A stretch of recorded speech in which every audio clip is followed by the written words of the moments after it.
तो भाई एटीट्यूड तो मेरे गांव की मिट्टी से है। और क्योंकि गांव की मिट्टी में जिसने खेती कर ली या जो स्ट्रगल गांव का देख लिया, तो फिर वो आदमी ज़िंदगी भर मार नहीं खा सकता है, बशर्ते कि हम तैयार रहें हार्ड वर्क करने के लिए, रिस्क लेने के लिए और कॉन्फिडेंस के साथ अप्रोच करें दुनिया को। सो मैं मिलिट्री स्कूल में गया। उस जमाने में बेंगलोर जाना मिलिट्री स्कूल में पढ़ने हरियाणा से, ये ऐसे जैसे आज LA चले जाएं, लंदन चले जाएं पढ़ने। मैं खुद पर्सनली बहुत बिलीव करती हूँ, उसी वजह से मैं आज यहाँ हूँ आपके साथ। और मोर देन मैनिफेस्टेशन में इस पावर ऑफ विजुअलाइजेशन। देखो फाइनली जो ऊपर बैठे हैं वो इस चीज से नहीं देखते हैं, वो इस चीज से ऊपर उठ चुके हैं कि हमें एनडीए एंट्री हो, मेरी स्क्वाड्रन, वो थोड़े दिन चलता है, but they want young people to perform. तो हम ऑनलाइन में 4-5 कोर्स करते हैं, बेसिक कोर्स है, एडवांस कोर्स है, SSB कोर्स है, जिसमें मेरे साथ 5 ऑफिसर्स की टीम काम कर रही, सारे के सारे रिटायर्ड और सब के सब इसी जुनून से जुड़े। देश की सेवा करने का सपना हर युवा का होता है, लेकिन वहाँ तक पहुँचने के लिए रास्ता बड़ी मेहनत का होता है और बहुत सारी कठिनाइयाँ भी होती हैं। पर अगर उन कठिनाइयों का सामना करने के लिए अगर हमें किसी ऐसे शख्स का नॉलेज मिल जाए जो ऑलरेडी वो चीज़ कर चुका है, तो और हमें क्या चाहिए। आज हमारे साथ एक ऐसी पर्सनैलिटी है जो बहुत लोगों को प्रेरणा देते हैं उस रास्ते पे चलने में और उस सफ़र को तय करने में। तो मैं बहुत ही एक्साइटमेंट के साथ और बहुत ही प्लेजर के साथ मैं वेलकम करना चाहती हूँ मेजर जनरल यश मोर को, जो आज के हमारे गेस्ट हैं और आप सबको बताएंगे कि कैसे आप इंडियन आर्मी ज्वाइन कर सकते हैं और उनकी तरह देश के एक बहुत ही इस्टेब्लिश्ड ऑफिसर बन सकते हैं और इंडियन आर्मी का एक हिस्सा बन सकते हैं। तो ये देखने के लिए आप प्लीज़ हमारे चैनल को लाइक, शेयर एंड सब्सक्राइब ज़रूर करें और पूरा पॉडकास्ट एंड तक ज़रूर देखें। तो welcome to this episode Jain sir, and thank you so much, आपने इतने अर्ली स्टेज पे हमारे साथ जुड़े और आपने किया। और स्पेशली थैंक यू कि हम आपके रूम में, आपके घर में ये कर रहे हैं। It is a big honour for me and for those people जो आपको सुनेंगे, वो और भी बड़े ऑनर की बात है। तो मैं आपसे पहले आपके बारे में पूछना चाहती हूँ कि आपकी जर्नी कहाँ से शुरू हुई है, क्योंकि आप बहुत ही ग्रास रूट लेवल से आपने शुरू किया है, जहाँ पे लोग सोचते हैं कि हम क्यों कुछ कर नहीं सकते, कुछ नहीं कर सकते, और बहुत ही एक्सक्यूजेस फिर हम बनाने लग जाते हैं। इनफैक्ट सब कुछ होते हुए भी हम एक्सक्यूजेस बनाने लग बहाने ढूंढते हैं कि क्यों नहीं हुआ ये, इसलिए नहीं हुआ ये। बिल्कुल तो सही। ये जो नेवर से डाई एटीट्यूड जो है आपका, वो कहाँ से आया और कैसे आप मोटिवेटेड रहते हैं अभी तक भी? आप कैसे रहते हैं? कुछ ना कुछ आप करते रहते हैं, किसी तरह आप सबकी हेल्प करते रहते हैं, तो बहुत मोटिवेटिंग है ये हमारे जैसे लोगों के लिए। तो प्लीज आप थोड़ा सा हाईलाइट करें अपनी जर्नी। तो भाई एटीट्यूड तो मेरे गांव की मिट्टी से है। और क्योंकि गांव की मिट्टी में जिसने खेती कर ली या जो स्ट्रगल गांव का देख लिया, तो फिर वो आदमी ज़िंदगी भर मार नहीं खा सकता है, बशर्ते कि हम तैयार रहें हार्ड वर्क करने के लिए, रिस्क लेने के लिए और कॉन्फिडेंस के साथ अप्रोच करें दुनिया को। तो पैदा तो हम गांव में हुए, बास मेरा गांव है, हिसार जिले का है, जींद और भिवानी के बीच में बहुत बड़ा गांव है। और वहाँ पर नॉर्मल एक घराने में पैदा हुए। फादर फौज में सिपाही थे, मेरी सेम मैंने वही यूनिफॉर्म पहनी जो फादर की थी, गार्ड्स में ही same, brigade of the guards. तो लेकिन फादर का ये सपना था कि अब बहुत हो लिया, सिपाही भर्ती होना। परिवार में सब सिपाही थे या खेती करते और कुछ था नहीं, ये एम्बिशन भी नहीं था। लेकिन उनको ही लगा कि नहीं, अगर अच्छे आई फील उस टाइम लोगों को पता नहीं था और लो एम्बिशन और इनसिक्योरिटी की वजह से जो है, बट अपने फादर को देख के और ये उनको लगा कि नहीं यार, अभी हमें अगर बच्चों को हम अच्छी शिक्षा देंगे, अच्छी ग्रूमिंग करेंगे तो ये अफसर बन सकते हैं। तो मैं जब 4-5 साल का था तब उन्होंने ये सपना मुझे दिखाया और परिवार को दिखाया कि भी इसको अफसर बनाना हमने। एंड दैट सो मैं मिलिट्री स्कूल में गया। उस जमाने में बेंगलोर जाना मिलिट्री स्कूल में पढ़ने हरियाणा से, ये ऐसे जैसे आज LA चले जाएं, लंदन चले जाएं पढ़ने। बिल्कुल 3-4 दिन की जर्नी में 10 साल का भी नहीं हुआ था जब मैं मिलिट्री स्कूल में गया। तो मिलिट्री स्कूल में उनके स्पोर्ट्स ग्राउंड में, वहाँ के कल्चर में ढलना और माँ बाप से पहली बार दूर जाके एक स्ट्रगल भी था हॉस्टल का, वो सब झेलते हुए धीरे धीरे जो है मेरी लाइफ बनी। बट ये मैंने नेवर से डाई एटीट्यूड, हिम्मत नहीं हारना है। और ठीक है, हमारे में कुछ कमजोरियां होंगी, जैसे मैं मैथ्स में बहुत वीक था, मुझे पढ़ना अच्छा नहीं लगता था क्लासरूम में, तो बट मेरे को रियलाइज हुआ कि नहीं, मेरे में कुछ स्ट्रेंथ भी है। I was very good in sports. तो मैंने hand basketball, boxing, athletics, football, hockey सब गेम खेले अच्छे लेवल तक, स्कूल को रिप्रेजेंट करने तक। और साथ में मुझे किताबें पढ़ने का शौक हो गया। तो आप अभी भी देख लो, मेरे चारों तरफ किताबें किताबें रहती हैं। फौजी हूं लेकिन किताबों में रहता हूँ। किताबें पढ़ना शुरू किया, डिबेट्स में हिस्सा लेना शुरू किया, ड्रामेटिक्स में हिस्सा लेना शुरू किया, लिखना शुरू किया। तो आई रिकॉग्नाइज अपने आप मेरी हॉबीज डेवलप होनी शुरू होगी। तो जो मेरा वीक पार्ट था वो दब गया, और जो मेरा स्ट्रॉन्ग पार्ट था उसको मैं यूज कर पाया। तो फिर कॉलेज किया, मेरा एनडीए हुआ नहीं क्योंकि मैं मैथ्स में कमजोर था। बट मैं ठान के गया था कि भाई पहली चांस में मैंने अपना सीडीएस का यूपीएससी एग्जाम क्रैक करना, फर्स्ट टाइम में एसएसबी क्रैक करनी, पहली चांस में एकेडमी ज्वाइन करनी। और एग्जैक्टली वैसे हुआ। तो आप बिलीव करते हो मैनिफेस्टेशन की पावर? बहुत बिलीव करता हूँ। अगर आप एक मैनिफेस्टेशन मेरे तो रोज दिन में चलता है। मैं तो जब साइकिल करता हूँ ना, तब सोचता रहता हूँ क्या होगा, कैसे होगा, and that is how my DNA जो मैं लाइव करता हूँ। और ये सब is my thoughts that I collect and what I keep dreaming whole day. मैंने ऐसे सुना है कि आर्मी इंसान को प्रैक्टिकल बना देती है। तो बहुत लोग बोलते हैं कि क्यों मैनिफेस्ट करना है, छोड़ो, होगा ही नहीं, करते जाते हैं मैनिफेस्ट। बट मैं खुद पर्सनली बहुत बिलीव करती हूँ, उसी वजह से मैं आज यहाँ हूँ आपके साथ। और मोर देन मैनिफेस्टेशन ना, is power of visualisation. Visualisation तो मुझे ये था, फादर मेरे, मैंने फिरोजपुर से कॉलेज किया। आपको हैरानी होगी, मैंने गुरु नानक कॉलेज फिरोजपुर का मैंने ग्रेजुएशन किया है, पंजाबी मीडियम कॉलेज। मेरे पास इकोनॉमिक्स और यूरोपियन हिस्ट्री थी, पंजाबी में पढ़ाते थे। मैं अकेला स्टूडेंट था जो इंग्लिश मीडियम में इंग्लिश में पेपर देता था। अब सोचो, और सब कहते यार ऐसे कॉलेज में तुम पढ़ रहे हो, तुम क्या बनोगे? मैंने कहा नहीं, कॉलेज अपनी जगह है, बट उसको मैंने कैसे यूज किया अपनी लाइफ में, मेरे कॉलेज का क्या रोल रहा है, कॉलेज की लाइफ में मैंने क्या किया। एंड एक्चुअली मैंने ही नहीं, फर्स्ट चांस में 3-4 और मेरे साथी थे जिनको मैंने पढ़ाया और वो क्वालिफाई करे, वो अफसर भी बने। तो दैट इज, तो विजुअलाइजेशन था ये कि जब फादर सूबेदार मेजर थे, मैं कॉलेज जाता था तो मैं बास्केटबॉल खेलता था यंग ऑफिसर्स के साथ, सेकंड गार्ड्स के। तो मुझे लगता था कि हाँ यार, matter of time I will be where they are, उनसे बात करना, उनका खेलना कूदना। तो मेरे ये बिल्कुल, मुझे कभी संकोच नहीं होता, मैं जेसीओ का बेटा हूं, मैं जवान का बेटा हूं। ये मैंने कभी, यही मैं लोगों को कहता हूँ, यार कभी मत सोचो फादर आपके हवलदार है, बहुत बड़ी बात है, सिपाही है, बहुत बड़ी बात है, जेसीओ है, या खेती करते हैं, या स्कूल टीचर है, ये क्या प्रॉब्लम है यार? Be proud of your parents. बिल्कुल। और विजुअलाइज करो कि जाना वहां है, जाना वहां है, उस चीज से मोटिवेशन लीजिए रादर देन अपने आप को। हाँ, क्योंकि हम संकोच में और थोड़ा सा ना कहीं इनसिक्योरिटी में झुक जाते हैं। वो नहीं होना चाहिए नौजवानों में। ये पहला लेसन है, मैं सबको कहता हूँ यार, फाइट मारो, कोई बात नहीं, कोई धुरंधर तुमसे ज्यादा नहीं है। Just find your strength and weakness and keep improving. I think it applies in all the careers and in general in all aspects हाँ, of life. बिल्कुल बिल्कुल, हर जगह ये फॉर्मूला हर जगह काम आता है। Keep doing your best and forget the rest. मतलब अपनी तरफ से आप अपना बेस्ट कीजिए। तो मेरे को जैसे ये जानना था, जैसे बहुत लोग सोचते हैं कि जैसे आप गए थे मिलिट्री स्कूल में, तो जो लोग मान लो नहीं जा रहे मिलिट्री स्कूल में, क्या उनको इस बात से बॉग डाउन होने की जरूरत है कि बाकी लोग हमसे बेटर होंगे क्योंकि जो मिलिट्री स्कूल में पढ़े हैं वो बेटर हैं हमसे, या फिर ऐसा माना जाता है कि उनका आपस में कुछ कॉन्टैक्ट्स हैं और आगे जाके भी उनके रहते हैं, जो एक चलता है कि वो चीजें काम आती हैं? तो मतलब उन सारी मिथ्स कहेंगे, मैं तो मिथ्स ही मानती हूँ उनके बारे में। आपका क्या कहना है कि इन सब चीजों से फर्क पड़ना चाहिए, नहीं पड़ना चाहिए? नहीं, ज्यादा फर्क नहीं पड़ना चाहिए। अगर आप 10-12 साल की एज में मिलिट्री स्कूल, सैनिक स्कूल या आरआईएमसी नहीं गए, कोई बात नहीं।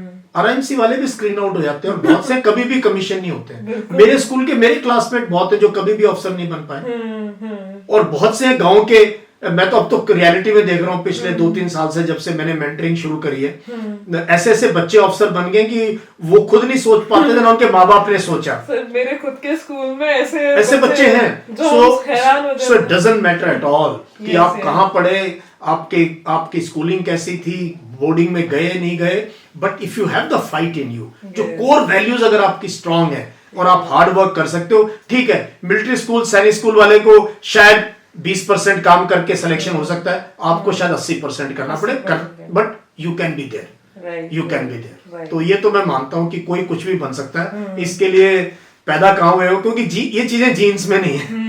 जी मैं फिर जीन्स में सब बाल कैसे हैं, शक्ल कैसी है, कद काठी कैसी, भी वो जीन्स से मिलेगा। बट फाइट कैसी मारनी है आपने, जिगरा कैसा रखना है, वो you have to develop over a period, वो आपके हाथ में। बिल्कुल। और दूसरा मेरा ये सवाल था जो कंट्रोवर्शियल हो सकता है शायद मेरे एंड से, but I wanted to ask because some people actually have that complex. जैसे अलग अलग एकेडमीज है आर्मी में, उन सबका कुछ ना कुछ रीजन की वजह से स्टार्ट हुई थी। बट जैसे क्या किसी को कॉम्प्लेक्स में आना चाहिए कि अच्छा मैं तो अगर मैं ओटीए से हूँ या फिर मैं नॉन पीसी हूँ, तो क्या मैं किसी उससे कम हूँ जो दूसरी एनडीए से है या फिर आईएमए से? I don't know, I am sorry I am asking this question. बहुत सही सवाल पूछा। इनफैक्ट ये कोई कंट्रोवर्सी की जरूरत नहीं है, इस पे मैं रोज बच्चों को बताता हूँ इस पे। ये कृपया करके यार ये माइंड से निकाल दो कि एनडीए वाले ही जनरल बनेंगे, एनडीए बेस्ट है, डेस्परेट हो जाओ, ऐसा कुछ नहीं है। मैं पहले शॉर्ट सर्विस ज्वाइन किया मैंने, तब ओटीएस होता था, ऑफिसर्स ट्रेनिंग स्कूल, उसके बाद मैं आईएम में गया। बट मैं बता रहा हूँ सैकड़ों हंड्रेड्स हैं लेफ्टिनेंट जनरल जो ओटीए ने पैदा किया, ऑफिसर्स ट्रेनिंग शॉर्ट सर्विस के हैं। और थाउजेंड्स एनडीए हैं जो पहला रैंक नहीं पाते हैं, पहला रैंक भी नहीं लिए। हमारे टाइम तो सिलेक्शन ग्रेड लेफ्टिनेंट कर्नल था, अब तो लेफ्टिनेंट कर्नल 13 साल में मिल जाता है। बट मेरे टाइम पे 50% of my NDA batchmates didn't even get their first rank. ये बिल्कुल मिथ है। जिस दिन आप कमीशन होगे उस दिन से सब बराबर है। उसके बाद आपकी अपनी हार्डवर्क है, आपकी अपनी कमिटमेंट है, आपकी अपनी परफॉर्मेंस है। और देखो फाइनली जो ऊपर बैठे हैं वो इस चीज से नहीं देखते हैं, वो इस चीज से ऊपर उठ चुके हैं कि हमें एनडीए एंट्री हो, मेरी स्क्वाड्रन है। वो थोड़े दिन चलता है, but they want young people to perform, और जो परफॉर्म करेगा उसको रिवॉर्ड मिलेगा। थोड़ा ज्यादा काम करना पड़ेगा। जब मैं आया तो नेगेटिविटी थी एनडीए ओटीए को लेके, इवन जेसीओ वार के बच्चों को लेके भी नेगेटिविटी थी मेरी यूनिट में। जब मैं गया मैंने देखा तो उनकी नजरों में, उनके स्नाइड रिमार्क्स में कि look what kind of people are coming to the army. मैंने कहा अच्छा बच्चों अभी 5-6 महीने बाद देखना। मैं मन में सोच रहा, जैसे स्पोर्ट शुरू है ना मेरी यूनिट में, वो है हाँ ये सेकंड लेफ्टिनेंट यश मोर, ये फुटबॉल में भी गोल मार रहा है, हॉकी में भी है, ये बास्केटबॉल भी खेल रहा है, ये बॉक्सिंग टीम को भी ट्रेन कर रहा है, ये क्रॉस कंट्री में भी इसको डाल दो। तो सीओ को क्या चाहिए कि अफसर अच्छा उसको चाहिए जो ये थोड़ा अंग्रेजी बोल के और मेस में डांस करके हुए, वो जमाने गए, वो अंग्रेजों के साथ चले गए वो जमाने। अब चाहिए परफॉर्मेंस। तो मैंने देखा मेरे कोर कमांडर थे जब मैं ब्रिक्यू था, ये वो शॉर्ट सर्विस पीएस मेहता, ऐसा मैंने लीडर नहीं देखा स्ट्राइक कोर कमांडर। और बहुत है ये मेघदूत के जो पहला जिन्होंने लैंड किया इसमें सियाचिन ग्लेशियर में 13 अप्रैल 1984 को, short service colonel Sanjay Kulkarni Kumaon के शॉर्ट सर्विस ऑफिसर। जो पहला फुट कॉलम लेके गए colonel Salaria, short service officer. तो ये तो प्लीज ये तो बिल्कुल मत, ठीक है एनडीए चले गए अच्छी बात है, या किसी भी एंट्री से टेक्निकल चले गए, ओटीए से आ गए, इससे आ गए, कहीं से भी आ गए, finally how you perform will make your life and you will get your rank based on how you perform. और ये इनसिक्योरिटी तो बिल्कुल नहीं होनी चाहिए, शॉर्ट सर्विस है ये। बिल्कुल। तो सर आपके एकेडमी के बारे में थोड़ा बात करना चाहूंगी, because since we are talking about के how to crack SSB and CDS, how you help students, because I am sure आपके मन में वो थॉट रहा होगा कि मुझे वो गाइडेंस नहीं मिला, so let me help the students now that I am here. तो आप कैसे यश मोर एकेडमी हेल्प करते हैं स्टूडेंट्स का, and how can they approach you, कैसे आपको अप्रोच कर सकते हैं और किस स्टेज पे करना चाहिए अप्रोच? देखो मेरा टोटली डिफरेंट तरीका है, और फौज में मैं बहुत इनोवेटिव कमांडर था।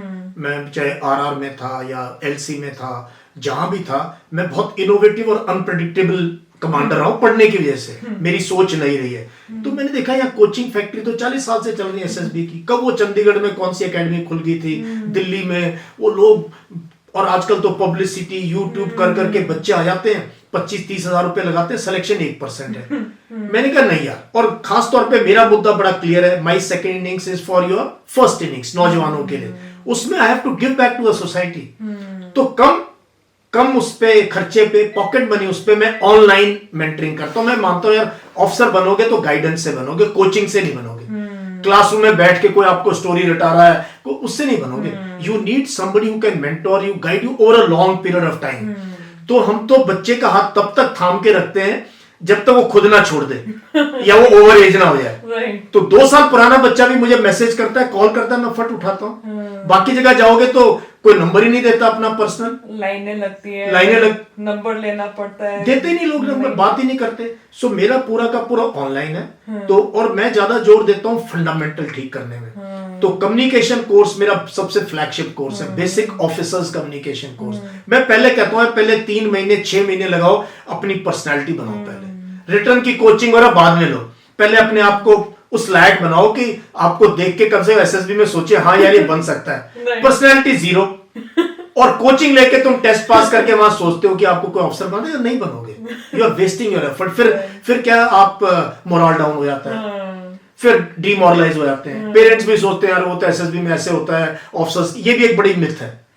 ऑफिसर्स के बच्चों का हो जाए, सब मिथ है। नहीं आप लोग कैपेबिलिटी नहीं, आपने बिल्ड ही नहीं करी, उसके लिए फाउंडेशन बनानी। तो हम ऑनलाइन में 4-5 कोर्स करते हैं। बेसिक कोर्स है, एडवांस कोर्स है, एसएसबी कोर्स है, जिसमें मेरे साथ 5 ऑफिसर्स की टीम काम कर रही है। सारे के सारे रिटायर्ड और सब के सब इसी जुनून से जुड़े हुए हैं, इसी जुनून से। बिल्कुल, क्योंकि वो तो रिटायर हो गए, तो अगर नहीं करना तो नहीं, बट दे वांट दिस की ऑनलाइन शाम को 1-1.5 घंटा 10-15 बच्चों की क्लास ली, उनको टेस्ट ले लिया, उनको बता दिया, उनका इंटरव्यू ले लिया, उनका साइक का टेस्ट ले लिया, उनको 1-on-1 बता दिया कैसे करना है, आपको कितना टाइम लगेगा, हम ये बता देते तुम कितने पानी में हो। So that is why pocket friendly, parents को भी पिंच नहीं कर रहा है, आपको भी नहीं कर रहा है। प्लस आप कहीं भी बैठ के कर सकते हो, कहीं भी कंफर्ट ऑफ योर होम। फिर आप स्कूल भी अटेंड कर रहे हो, कॉलेज भी अटेंड कर रहे हो, खेलने कूदने के काम है सारे कर रहे हो। So that is what I have actually disrupted the organised coaching sector in SSB actually. Yes, actually this is very much required, distracting. हाँ, और अब तो मैं यंग ऑफिसर्स को भी पढ़ा रहा हूँ, जो फौज में नौकरी कर रहे हैं, यंग ऑफिसर्स, जेसीओज, और उनको भी पढ़ा रहा हूँ ऑनलाइन। उन तक भी मैं जाना चाहता हूँ कि भाई तुम चिंता मत करो, मैं करंट अफेयर्स पढ़ाऊंगा आपको। नहीं, I see your videos every day on current affairs and it really helps me gain my knowledge also. तो आप ये आपने बहुत इंटरेस्टिंग बात बोली। दूसरी बात ना, मैं थोड़ा, मेरे लिए पर्सनल मेरा एजेंडा है क्वेश्चन पूछने का। जैसे बहुत लोगों का ये सवाल रहता है, ये भी थोड़ा कंट्रोवर्शियल हो सकता है, but it's okay, I don't mind. Lady officers को लेके, and I really wanted to ask this. जैसे अभी बातचीत चल रही है कि इन्फेंट्री में जैसे लेडी ऑफिसर्स को जाना चाहिए या नहीं जाना चाहिए। बढ़िया सवाल पूछा आपने। और ये पीछे नेशनल मेन स्ट्रीम में भी आया, जब एक कोर कमांडर ने एक 8 पेज की चिट्ठी लिखी आर्मी कमांडर को, और 8 पेज की नहीं, 8 विमेन ऑफिसर्स पे चिट्ठी लिखी उन्होंने। 8 विमेन ऑफिसर्स पे जो सीओस थी उसकी कोर में।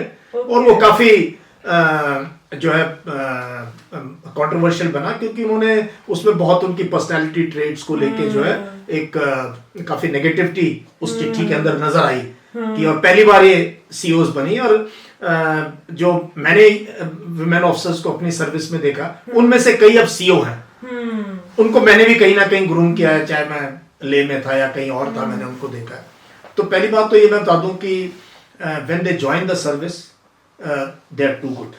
मतलब जब मैं बहुत इंपॉर्टेंट ले में एज जीओसी, जब मुझे बहुत इंपॉर्टेंट काम था, तो I would always call somebody और give me a lady officer to do this, because sincerity, honesty, commitment. देखो ये विमेन जेंडर के साथ हर उसमें लगाया जा सकता है, ये thank you for saying.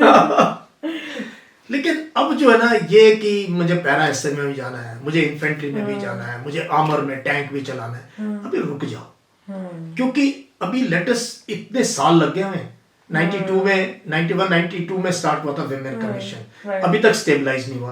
Permanent commission court ने दिया, एनडीए कोर्ट ने दिया, विमेन एंट्री कोर्ट ने दी। फौज का बस चलता तो आज तक एक भी नहीं आती। Let's be very Frank, army, navy, air force, किसी एडमिरल, जनरल, चीफ ने ये नहीं कहा हमें विमेन चाहिए, कोर्ट्स के थ्रू आए, सारे के सारे डायरेक्टिव कोर्ट ने दिए। Women have gone to NDA against the wishes of the forces, courts ने इंपोज किया कि नहीं इसी कोर्स में जाएंगे। वैकेंसी कितनी थी? 35। That is nothing. एक तो ये एस्पेक्ट है। दूसरा, जब मैं, जो लोग एसएसबी में एसएसआर रह चुके हैं, उनसे जब मैं बात करता हूँ कि सर ये गर्ल कैंडिडेट्स कैसी आती हैं, तो मैं बड़ी जबरदस्त चीज बताता हूँ। वो कहते हैं सर लड़कियां इतनी अच्छी आती हैं, तैयारी करके आती हैं, जो अफसर बनना चाहते हैं एनडीए या उसके लिए, कि हमें समझ नहीं आता किसको रिजेक्ट करें। और लड़के, मैंने कहा, कहता लड़के इतने नालायक आते हैं कि ये नहीं समझ आता किसको ले लें। तो अगर आने वाले वक्त में ये बराबर हो जाए, जेंडर न्यूट्रल हो जाए, एनडीए, आईएमए, ओटीए और ये, तो हो सकता है 8-10 साल के अंदर ये कहीं ना कहीं 40-50% लड़कियां पहुंचना शुरू हो जाए अपने दम पे कॉमन मेरिट में। ये एक बात है, देखो एंट्री लेवल की बात कर रहा हूं। अब जो बात है इन्फेंट्री में जाने की, पैरा से, let us wait and watch. पहले सोल्जर्स तो इंडक्ट करो। ये पहला है, पैराशूट कर दिया सिर्फ officers. Why? What about women soldiers? Most nations where women have come, they come as soldiers. Yes, सिपाही। सिपाही, सीआरपीएफ का एग्जांपल भी यही है, सबका एग्जांपल बीएसएफ, पैरामिलिट्री फोर्सेस में they started recruiting as women as soldiers also. Sir कितने हद तक ये प्रैक्टिकल है? नहीं, फिर आप डिसाइड करो कितना परसेंटेज आपको विमेन चाहिए। अब तो अग्निवीर वगैरह में आ रही है, उसी परसेंटेज से ऑफिसर्स भी ले लो, and then see there may be a ship commanded by women officers with women sailors. It's okay, let's experiment, कोई प्रॉब्लम नहीं। ऐसे लाइन ऑफ कंट्रोल पे कर को let's raise a infantry battalion with women soldiers, women officers, and let them compete with this thing. But to get, क्योंकि देखो ना, line of control है, हाई एल्टीट्यूड है, फिर women have their own issues. भाई फैमिली भी आपने जो है ना बनानी है, आपके हस्बैंड की पोस्टिंग का भी इशू है। वो कोर कमांडर ने लिखा है, spouse posting has become a big problem in the army. आपको राइट चाहिए कि आप दूसरी पोस्टिंग हमें साथ दो। अब कैसे करेगा ऑर्गेनाइजेशन, मैनेज करेगा? लोगों का वो भी इशू रहता है कि इनको अपना मैटरनिटी लीव चाहिए। वो पीछे आया था किसी का कि मैटरनिटी लीव और ये सब मिला के, अगर वो छोटी यूनिट है एएससी ऑर्डिनेंस की, 3 ऑफिसर हैं, उसमें एक लेडी ऑफिसर है, वो 1 साल चली गई घर। भाई ये बेचारा, इसके नहीं, इसकी वाइफ अगर डिलीवर करने वाली, ये नहीं जाएगा घर, इसकी छुट्टी का क्या? ये भी एक नो है, ये प्रैक्टिकल है, ये प्रैक्टिकल है। तो as they grow in years, they start raising a family, they get married, then there are issues on their employability. फिर आप ये स्पाउस पोस्टिंग मत मांगो, जो कोर कमांडर ने भी अपनी चिट्ठी में लिखा है। फिर आप preferential treat and stop using them as trophies कि अवार्ड सेरेमनी में लेडी ऑफिसर आई हुई है, परेड में आ रहा जी लेडी ऑफिसर लीड करेंगे। भाई कोई क्यों ऐसे डायरेक्टिव देते हो? Will she be able to compete with her batchmates? Let it be open, this thing. So stop mollycoddling them. Stop treating them as trophies, and start treating them equally, and then let us see. America और European आर्मीज तो कर नहीं पाई हैं, बहुत कम मात्रा में आई है infantry, और उसके अंदर और रेंजर कोर्स तो शायद आज तक एक लेडी ने शायद पास किया यूएस में। तो will they be able to take on our commando course with male officers with the same this thing? फिर you have to lower the standard. तो जल्दी नहीं करनी है। इंजीनियर्स है, एयर डिफेंस है, अब आर्टिलरी में भी आ गई हैं, आगे टेक्नोलॉजी आ रही है, ड्रोन्स यूज होंगे, यूएवीज यूज होंगी, उसमें इंटेलिजेंस में they can be fantastic, languages में they can be fantastic, education में they can be fantastic, and intelligence, surveillance, reconnaissance, या टेक की बात है, let's bring up women there. तो इक्वालिटी की होड़ में ना, ये कहीं ना कहीं हम पूरी फौज का जो इतने सालों का बना है उसको ना डैमेज कर दे। That is why I would say कि we should wait and watch, let them prove themselves, and then they can join. This is what personally I also feel that मैंने कहीं पे सुना था कि इक्वालिटी मतलब equality of opportunity, not the biological aspect of it. Exactly that physically I don't want to prove, because वो नहीं है। बट आई फील इनके वैकेंसीज बढ़ाओ, get them also as soldiers, NDA IMA वगैरह में इनकी वैकेंसीज बढ़ाओ, let them come permanent, but उसके बाद please be ready to be treated as equal. फिर आप प्लीज प्रेफरेंशियल ट्रीटमेंट मत मांगो। एग्जैक्टली कि मुझे एडीसी भेज दो, मुझे जो है लॉजिस्टिक्स यूनिट दे दो, अब मैं मेरी फैमिली का टाइम है, मेरे को पीस पोस्टिंग दे दो, then rough it out, then be a soldier. If you are ready to do that, then so it will take time for our army and this thing, but जब होगा ठीक है, we are ready. Yes, totally, I agree with you.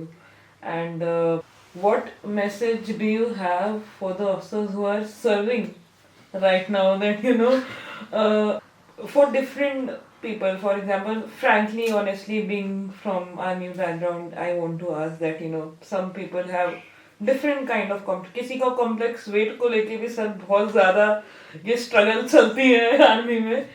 कुछ लोग उसी को overcome नहीं कर पाते, that the height weight criteria.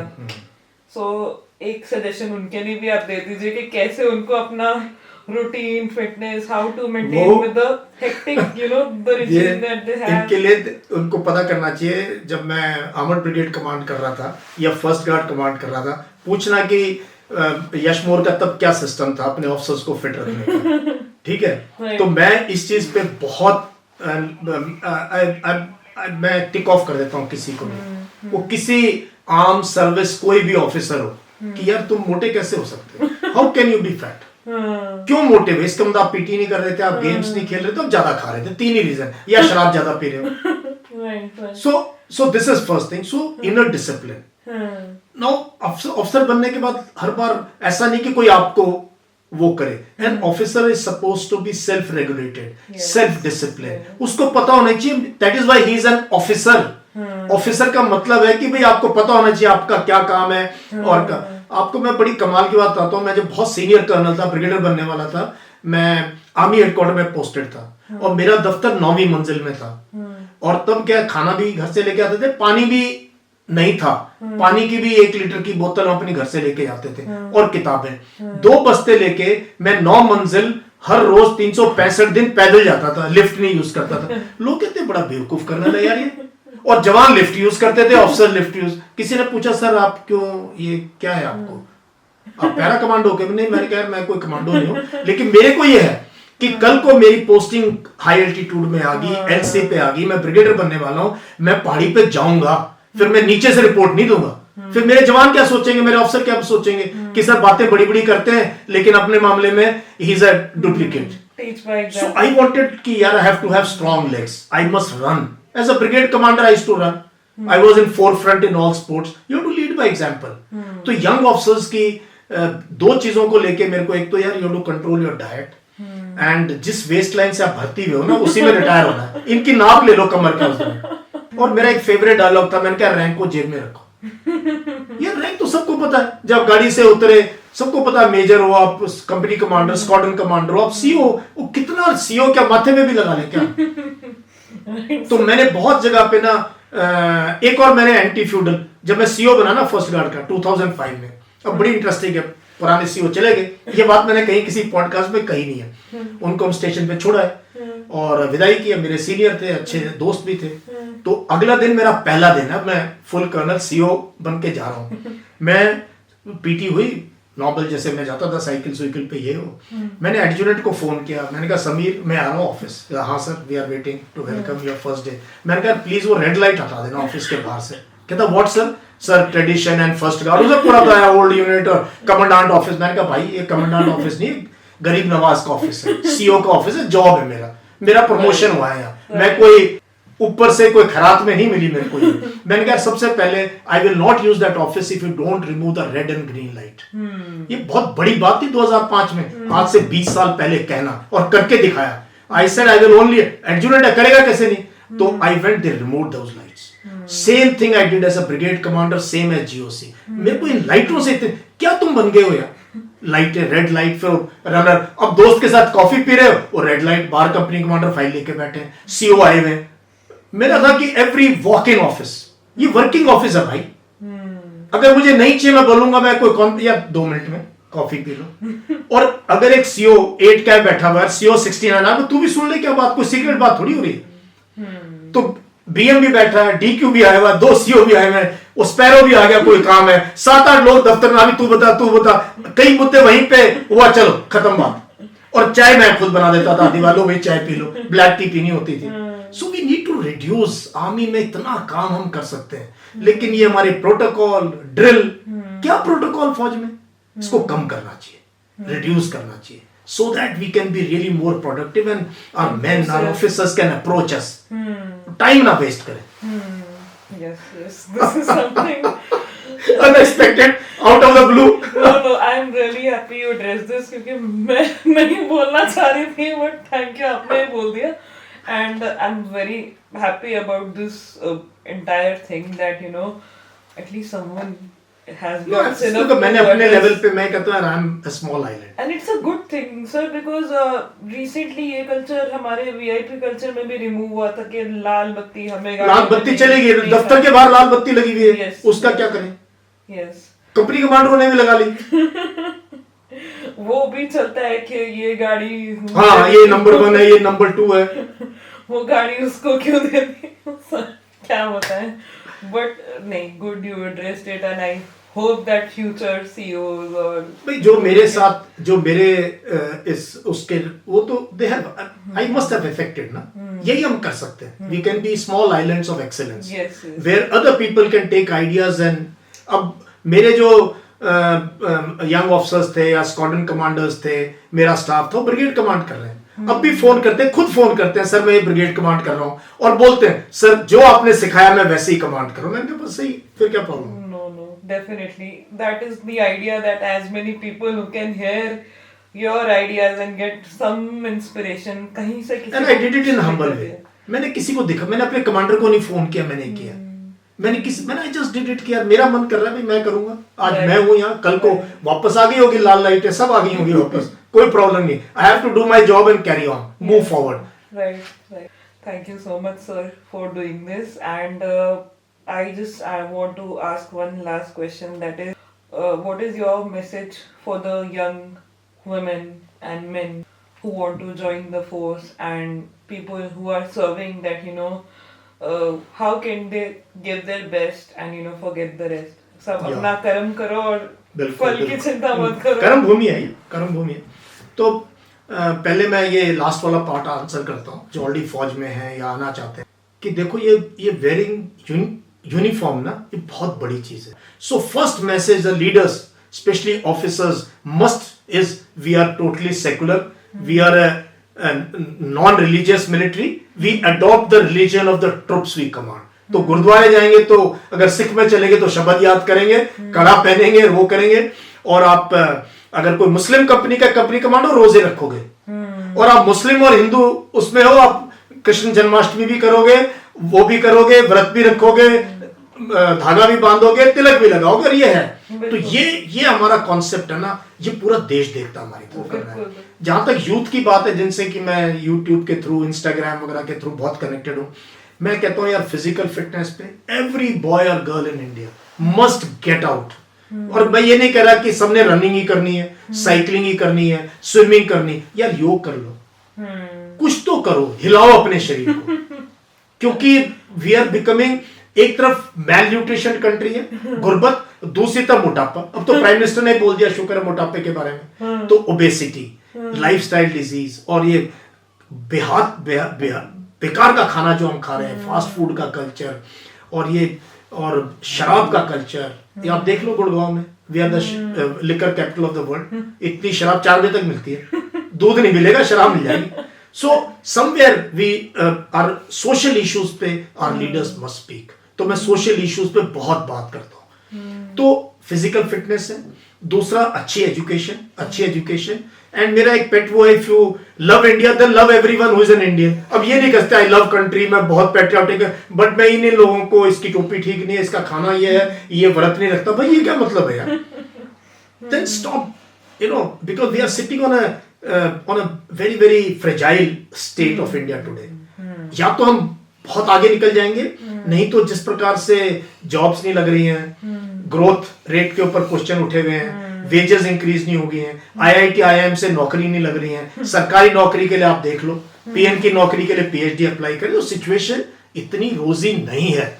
तो उसमें कम से कम अपने आप को फिट रखो, अपने दिमाग को ठंडा रखो, पढ़ाई लिखाई करो, जोश से रहो, और सोचो कि देश को संभालने वाले लीडर हैं, तुम अपने काम पे ध्यान दो. आज हर बच्चा जो है, 30 जनवरी को मैंने महात्मा गांधी की तस्वीर डालता हूं, उसमें हर दूसरा बच्चा गाली दे रहा है, अरे तूने कक्खा, तेरे को आता नहीं, तू फादर ऑफ द नेशन, जो बंदा इतने साल जेल में रहा, जो पूरी जिंदगी तुम्हारे लिए कुर्बान कर दी, आज तुम्हें उसमें सारी कमियां नजर आ रही हैं. क्या प्रॉब्लम है तुम लोगों को? सूडो इंटेलेक्चुअल नहीं, कुछ भी नहीं है. तो ये हमने ये क्रिएट कर दिया, सोशल मीडिया ने, यूट्यूब ने, टीवी ने. मैं कहता हूँ टीवी करो बंद, हिंदी मेन स्ट्रीम टीवी को कर दो बंद घरों में, अगर आपको आराम चाहिए तो. एंड रीड बुक्स, लाइब्रेरी बनाना शुरू करो. मैं कहता हूँ जब 5-6 साल के 10 साल का जब बच्चा हो गया, समझदार है, तो बर्थडे में बोलो मुझे 2 किताब दो. और जो मुझे बच्चे फॉलो करते हैं ना, मैं सच बता रहा हूँ, they have started creating their own libraries. 10-10, 20-20 किताबें बच्चों ने ले ली है 1 साल के अंदर, और सस्ती मिलती है हमारे देश में किताब, 100-150 रुपए में. कई जगह सेकेंड हैंड बुक्स मिलती है. बुक्स हम रिकमेंड भी करते हैं. तो वाइड रीडिंग करो. अगर आप गांधी को पढ़ोगे, नेहरू को पढ़ोगे, बोस को पढ़ोगे, टैगोर को पढ़ोगे, बंकिम चंद्र चैटर्जी को पढ़ोगे, खुशवंत सिंह को पढ़ोगे, रामधारी सिंह दिनकर को पढ़ोगे तो बैलेंस्ड हो गए या नहीं हो गए? Right sir, right. So we are, और इस देश में गुरु गोविंद सिंह, बुल्ले शाह, विवेकानंद, और पूरे मेरे पास स्वामी विवेकानंद की कलेक्शन है। तो कमी कहाँ है इस देश में? बिल्कुल sir. So there so much to learn from in our country, and unity and diversity, that is what the idea of India is. So अगर ये विचारधारा आपकी है तो then you are a good Indian, you are a patriotic Indian, आप contribute करोगे अपने देश के उत्थान में। तो ये है, this is my message to the young कि stay in the center, ना लेफ्ट होने की जरूरत है ना राइट होने की जरूरत है, अपने गोल्स पे कॉन्सेंट्रेट करो, अपना भविष्य बनाने पे कॉन्सेंट्रेट करो, और हर एक इंसान के साथ प्यार से बात करने की कला सीखो, प्यार से लोगों को, पेशेंस, दूसरे का रिलीजन, दूसरे की चीजें, उसमें जरा ट्रैवल करो ना, ट्रैवल करो, भारत को देखो जरा, जाओ जरा नॉर्थ ईस्ट में, जाओ जरा झारखंड, छत्तीसगढ़ वगैरह देख के आओ, साउथ में जाओ, तमिलनाडु, केरला वगैरह घूमो जरा, लद्दाख और कारगिल, और जाओ, पता लगेगा यार तुम क्या हो और बाकी देश कहाँ पर है। So you will get a very good idea. So travelling is a investment, travel करो, बाहर निकलो, है ना, और पहले अपना देश देखो, and then make your opinions. तो ये कुछ चीजें हैं, मतलब may not be in sequence, but this is what is my idea of young the people. sequence was never the idea, but the insights that you have given, जो आपने बातें आज कही है, मेरे लिए तो बहुत insightful है, and I'll be always thankful for this. And thank you so much sir for giving your precious time for joining us. आपने इतना अपना कीमती समय निकाला और आपने कुछ बहुत अच्छी बातें बोली जो आई थिंक काफी टाइम तक दिल से बोली लोग सुनेंगे, and very grateful for that. I hope ये पॉडकास्ट एक इंस्पिरेशन रहा होगा उन लोगों के लिए जो सेना का एक हिस्सा बनना चाहते हैं, और उन लोगों के लिए भी जो ऑलरेडी सेना का एक हिस्सा हैं, और हम सबको बहुत कुछ सीखने को मिला। मैं नहीं हूँ सेना का पार्ट, पर मेरे को भी बहुत कुछ सीखने को मिला जो मैं अपनी लाइफ में यूज़ करूँगी। और आगे अगर आपको हमारा पॉडकास्ट अच्छा लगा हो और आप चाहते हैं कि हम आपके लिए और गेस्ट ऐसे इंस्पायरिंग लेके आए, तो प्लीज़ हमारे चैनल को लाइक, शेयर एंड सब्सक्राइब करें, और ये पॉडकास्ट एंड तक ज़रूर सुनें। Thank you.